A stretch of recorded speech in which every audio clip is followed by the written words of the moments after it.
Bonjour et bienvenue dans cette nouvelle présentation. Joseph Ilogo, Nebula 7. Nous allons voir aujourd'hui un outil qui est très important. Donc, dans l'onglet développeur, on va aller dans la boîte à outils, la commande ou bien le contrôle bas de défilement. Pourquoi? Nous avons ici une feuille base de données. Ce qu'on aimerait faire, c'est dans la feuille 2, représenter dans, disons, 17 lignes, dans ce nombre de lignes jusqu'à la ligne 17, comme ça, tous les éléments de la base de données, de telle sorte que lorsqu'on utilise un contrôle défilement, lorsqu'on défile, on aura la possibilité de voir tous les différents contrôles ici défiler. Donc, pour faire ça, on va utiliser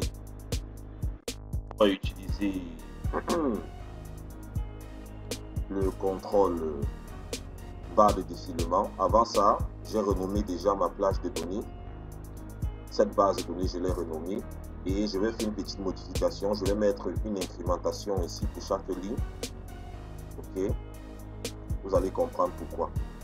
Donc, lorsque je viens ici, je clique sur base, on a tout ce tableau qui est sélectionné. Ok, ce qu'on va donc faire maintenant, c'est venir nous rendre sur cette ligne, sur cette page. Notre barre de défilement, on clique. On vient, on met là, on peut le designer comme ça. Ok. On va aller jusqu'à 17, jusqu'à ligne 17. Ok. Donc l'idée pour nous serait, toutes les fois où on va et notre curseur, que toutes les données bougent également ici, de telle sorte qu'on puisse voir toutes les données de la base de données. Regardez, il y a combien de lignes? Nous avons 320 éléments de notre base de données. Donc, on va voir comment visualiser les 320 éléments grâce à cette barre de défilement. C'est très pratique, surtout lors de l'implémentation des tableaux de bord. Voyons déjà les propriétés de cette barre. Format de contrôle. Nous nous rendons compte que la barre a une valeur active qui correspond à la position du curseur. Là, la position, c'est 0 parce que le curseur est initialisé. Lorsqu'on bouge le curseur, cette valeur active change. Le curseur va de la valeur 0 à 100. On peut modifier. Et le pas de changement, c'est 1. OK.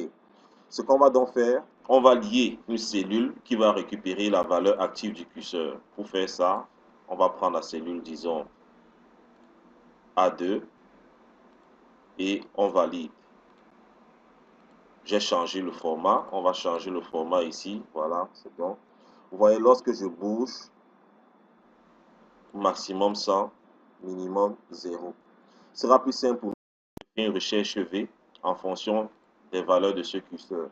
Vu qu'on veut enregistrer les éléments jusqu'à la ligne 17, il est important pour nous de voir que la première valeur, ou bien le premier index de la colonne A commence par 1, ce qui va nous pousser à faire cette formule égale à cette valeur plus 1. Là, on est sûr que si on fait V qui cherche cette valeur, lorsqu'elle va bouger, vous voyez, on aura cette valeur qu'on va retrouver, on pourra renseigner la suite. Donc, vu qu'on va travailler sur toutes ces lignes, il est important donc de tirer cette formule jusqu'à la 17e ligne. Et on va également, pour mieux enregistrer notre formule, recherche V, on va venir ici, on va faire ça, 1, 2, et on va tirer jusqu'ici pour faciliter le calcul. Donc là, je vais commencer, je vais mettre égal, recherche V. Qu'est-ce qu'on recherche? On recherche cette valeur, je fiche, on la recherche où? F3, dans base, on veut ressortir quelle colonne? 2, valeur exacte dans 0. OK. Maintenant, il est question pour nous de tirer la fonction vers le bas. Mais vu qu'on a fixé A3, on peut enlever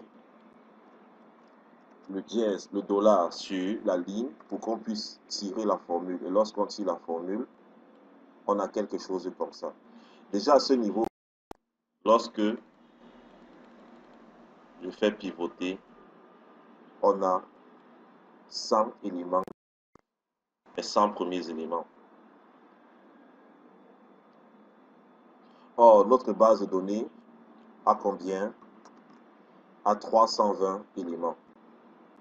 On va faire donc 320, petit calcul, égal à 320 moins, on a combien? Attendez, on a combien de lignes d'abord ici? 15. Donc on a 320 moins 15, ça fait 305.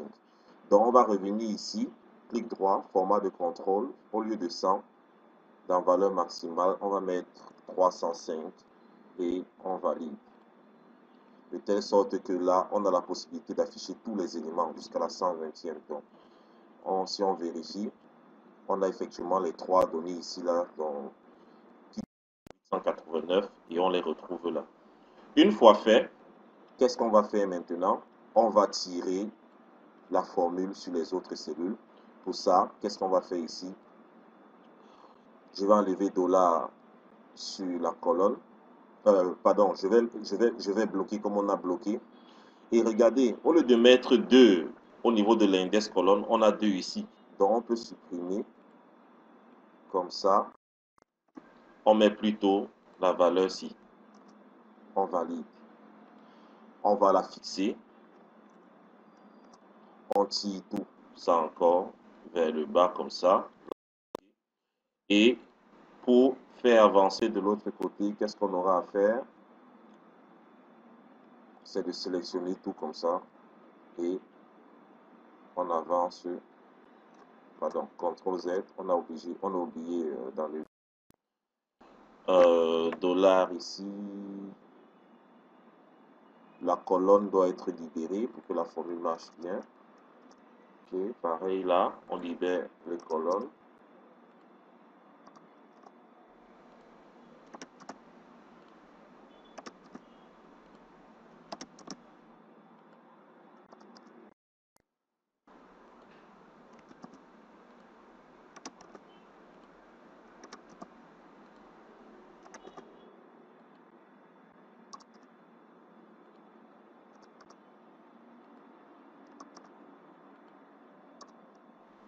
Ok, donc une fois fait,